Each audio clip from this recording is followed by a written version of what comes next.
आज केदारनाथ धाम से बहुत कुछ सीख सकते हैं।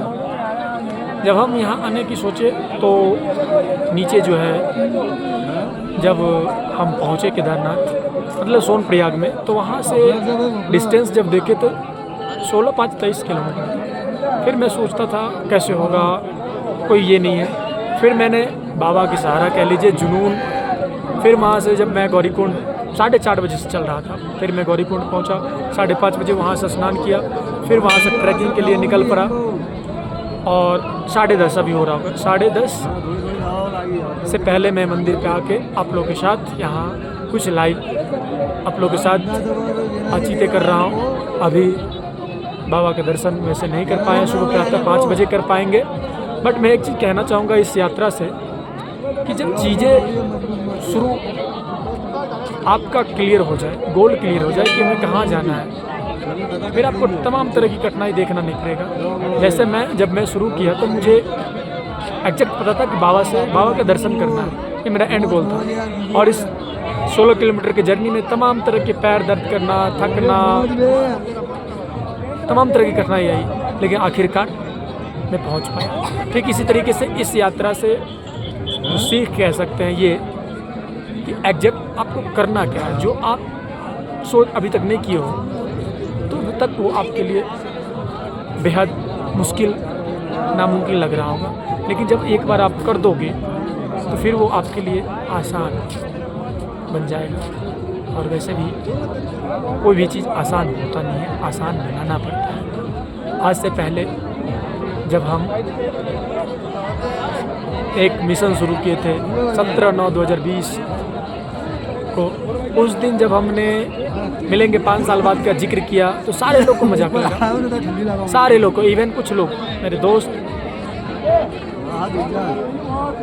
कुछ छोड़ के सारे लोग को मजाक लग रहा था, ये नहीं होगा 2 महीना 3 महीना। लेकिन आज इसी देवभूमि से जो है उस मिशन जो 17/9/2020 से 17/9/2025 5 साल का जो यात्रा हमने तय किया, उसका अंत आज देवभूमि की धरती श्री केदारनाथ धाम समिति के प्रांगण से बाबा केदारनाथ के सीम कृपा से समापन करते हैं। और ये एक मिशन मिलेंगे 5 साल बाद खत्म हुआ है। अभी जो है असली कहानी अब शुरू होगा, और जिसका घंटी जो है हमने 3/6/2025 से लेकर 3/6/2030 बज चुका है। और इन 5 सालों में हमने क्या खोया ये तो पता नहीं है, और क्या पाया ये भी नहीं कह सकते हैं, क्योंकि था ही मेरे पास क्या, सिर्फ समय के अलावा मेरे पास क्या था, कुछ नहीं था। बस आप लोगों का सपोर्ट, आप लोगों का आशीर्वाद और वो हौसला कह सकते हैं, बस वही मेरे साथ था।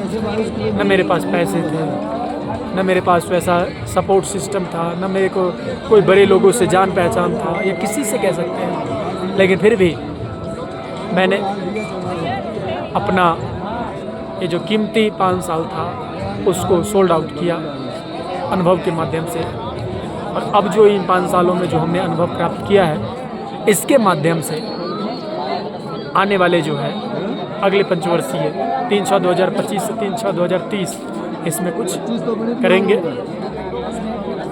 और आप सभी को बता दें कि जो चीज़ें आपके पास नहीं है ना, तो चीज़ें बहुत बड़ा रूप में दिखने लगता है, लेकिन जैसे ही वो चीज़ आपके पास में आ जाएगा ना, फिर उसकी आप कदर नहीं करते। और यही होता है, मिलने से पहले और खोने के बाद उसकी कदर का एहसास होता है। आज से पहले 5 साल पहले जब शुरू किया तो लग रहा था कैसे बीतेगा, कैसे ख़त्म करेंगे, लेकिन अब ख़त्म हो रहा है। फिर दूसरी पंचवर्षीय मैं शुरू कर रहा हूँ और बहुत मज़ा आया इस 5 साल, बहुत ढेर सारी, ये सिर्फ समय नहीं बिताया, इसमें तमाम तरह की यादें हैं। हर एक वो दिन एक नई कहानी है अपने आप में।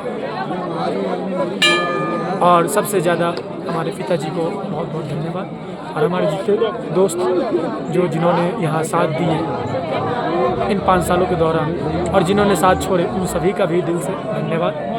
और मिलते हैं अब फ्री होके आप लोगों के साथ कुछ नए प्रोजेक्ट के साथ। उसकी बातचीत हम आप लोगों के साथ करेंगे बाद में। फ़िलहाल मैं केदारनाथ 4 धाम की यात्रा जो फेयरवेल पार्टी के माध्यम से आए थे, उसका पहला मिशन जो है, पहला फेयरवेल का कह सकते हैं, वो कंप्लीट हुआ। कुछ ही क्षणों में बाबा का दर्शन करेंगे और यहाँ से जो है, यदि बद्रीनाथ में लैंड स्लाइडिंग नहीं हुआ तो मैं वहाँ भी पहुँचूँगा, क्योंकि अभी कई जगह जो है ना बारिश की वजह से जो है ना लैंड स्लाइडिंग हो रहा था। इसके लिए तमाम तरह की चीज़ों को चेंज करना पड़ा, बट देखिए बाबा की कृपा रहा तो चारों धाम की यात्रा परिपूर्ण रहेगा। हर हर महादेव।